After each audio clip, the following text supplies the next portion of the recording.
Hello, this is Denise with Minty Green Mama, and today I had wanted to do a video.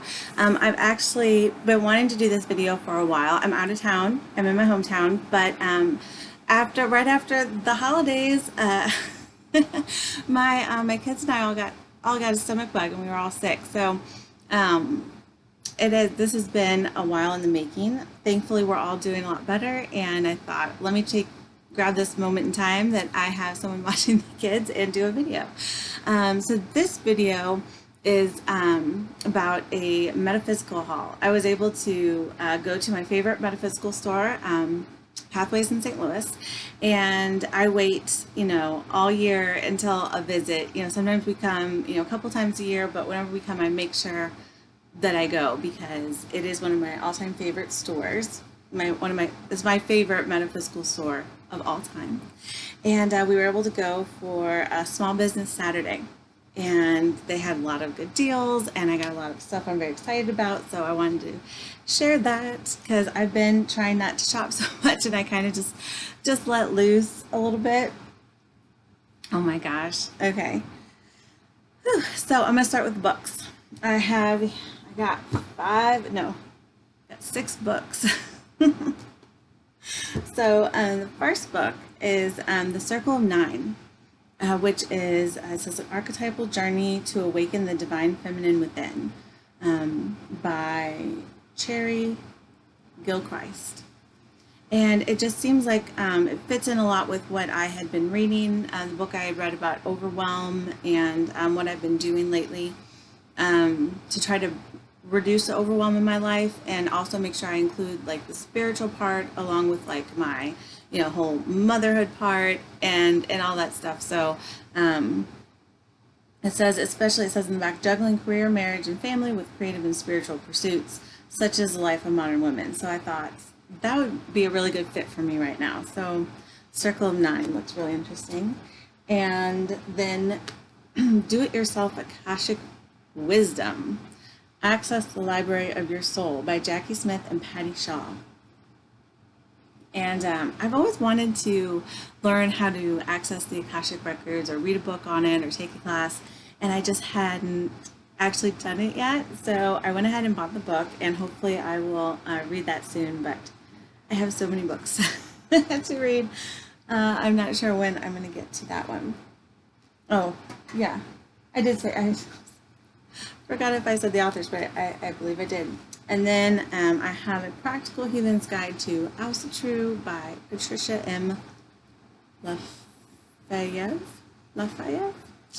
Really don't know how to pronounce her name, but I just thought this is a subject that I've been more and more interested in, and I thought it'd be interesting to read kind of like an overview of this from this author happens to be a woman, and I thought that might be nice. It says the mythology, folklore, and historical sagas of Northern European heathens, rituals, techniques, perspective on the nature of time, creation, etc., and a pronunciation guide. And that's why I decided to get this one versus a different one. One of the reasons is it says specifically it has a pronunciation guide, and I read over those words a lot, and I'm just like, I don't have any clue. So so I'm excited to learn how to pronounce some of the words here. So anyway, that looks really interesting. And then this one I'm super excited about. It's Merlin Stone Remembered, Her Life and Works by David B. Axelrod, Carol F. Thomas, and Lenny Schneier. Merlin Stone, I'm sure you guys know, but she is an author who wrote When God Was a Woman, and it says she's a pioneer of the women's movement and the reclaiming of the great goddess tradition of the Western world. And her book When God Was a Woman is referenced in a lot of other books that I read. So I didn't know that there was a biography of her, and I'm so excited that I just happened to stumble across this. And it's got pictures in it. Oh my gosh, look at some of these great old pictures.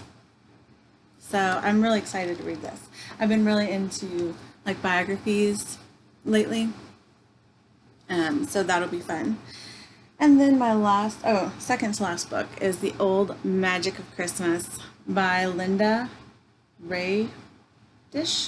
Linda Radish. Yuletide Traditions for the Darkest Days of the Year.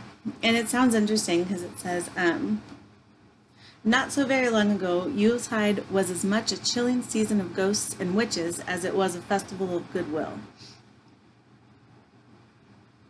And it has like recipes and little craft instructions and stuff, and I thought, oh, that sounds so interesting. Like little, folklore and traditions and stuff like that from all over. And like, for instance, here, a sacrificial reindeer ornament. Oh my goodness. So I'm going to have to read over this and see if there's any that would be suitable to do with the kids. But it sounds like there'd be a lot of fun. I don't know if I'll get all this read by Yule, but it'd be nice to read at least a part of it and try to incorporate like little bits of like folklore and history and stuff into our Yule traditions with the kids. The darker side of the Yuletide holiday. Who knew, right? I didn't know. So that sounds interesting. Okay, and last book. I actually went back. I got most of this stuff, and then I went back and picked up a couple things that I have been thinking about. So Tarot and the Chakras, Opening New Dimensions to Healers. And this had actually been on my Amazon list for a while, but it just sounds really interesting. It's like, it's using the tarot fused with the chakra system to facilitate healing and promote change in your life. So I thought that sounds really interesting. It's for, I think, like energy workers. I used to be a massage therapist before I had kids, and I don't necessarily do that anymore, but I thought it'd be interesting to just kind of learn and see if I could figure out how to coordinate those two systems, the chakra system and tarot. Because I've learned how to do like a chakra reading with tarot, but this is like a whole nother level of that. So that sounds really interesting. And that's by Miriam Jacobs. All right, so that's all books. Now, I've said like I'm trying not to buy any more decks. I bought one other deck since I've been here. I had it sent here ahead of me, but that's a whole nother story for a whole nother time. But the one that I ended up getting while I was at the Metaphysical shop here was the Magic of Flowers Oracle by Tess Whitehurst, and it's actually a copy that's signed by the author, so I was super excited about that. Let's see.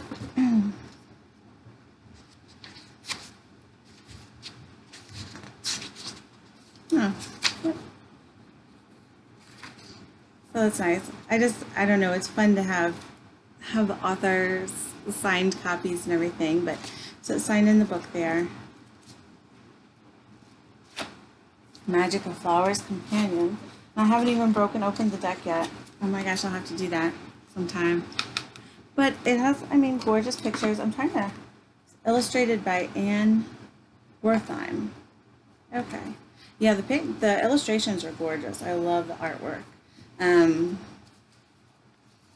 I think it'd be interesting to work with. And she also has a book, I believe, called The Magic of Flowers. So I don't know. I have to read it and see if I'm like that interested in the magic of flowers, and then maybe I could get her other book. So that's the only deck that I got, though I was tempted. They had a lot of good ones there. And so this was a really cool thing. And this is artwork by Mickey Mueller, who does like the tarot cats, mystical cats. Pardon me. I thought I remembered, but I don't quite remember the tarot of mystical cats. Anyway, and she just did, I think she just did the artwork for the tarot of dogs, something.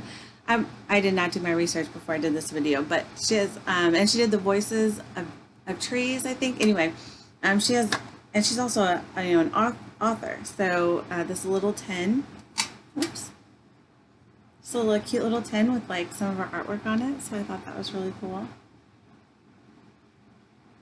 I don't know what I'm going to put in there yet. Probably jewelry. Because I got some of that too. But then I got 3 like cute little like tarot bags, or crystal bags, or whatever I decide to use them for. So I always try to get several of those. I don't know where else to find, like, these bags are amazing, and I know I can get them at Pathways, and I don't know where else I can find them. So I'm excited about that. So now the jewelry. Oh my gosh, you guys, I went a little crazy. So I got this gorgeous piece of serpentine or serpentine. I'm not sure how you pronounce it, but just this gorgeous like greenish color was calling to me. So I got that, and then this little just stretchy bracelet. It's Mookaite Jasper, and I picked it up and I was holding it, and it just, like, the energy of it was so nice. I didn't want to set it down, so so excited about that. And then oh, okay, so I found this ring. It's malachite and azurite, if I'm not mistaken. And I just love the shape of it, like that triangle. See if you can see like that blue color that's in there. I don't know if it's showing up really well, but it is gorgeous. I love that. And then look at this like teardrop shaped moonstone piece. I love that. Now, I love the fact that it has like an opening. I like my rings to have those, but it does make them hard to clean. I would figure out better ways of doing that, because it's a little time consuming. But isn't that gorgeous? Oh my gosh. All right, so that, and then a couple more pieces. Oh my gosh. I am, this is a little Astroflight pendant. I don't know if you can see, it has this one like super shiny piece in the front. That's what caught my eye. It's just gorgeous. And then let's see. Yes. Moldavite ring. I love jewelry. Jewelry, and I don't just want jewelry, because I think it looks nice on. Like, for me, my jewelry has like stones in it, and every stone means something. So every piece of jewelry that I wear has a personal meaning to me, and I love that. So this Moldavite ring, you can't really see it in this lighting, but it's translucent, so when you hold it to the light, it's this really gorgeous translucent green. It's so pretty. I love Moldavite. Moldavite's one of my all-time favorite stones. And last piece, oh my gosh, this is like one of my favorite ones that I found, and it's this moonstone pendant.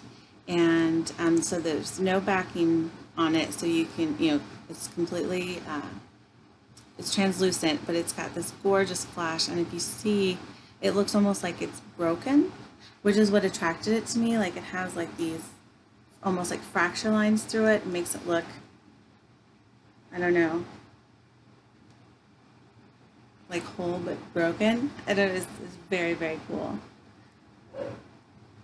So that was my Metaphysical Haul.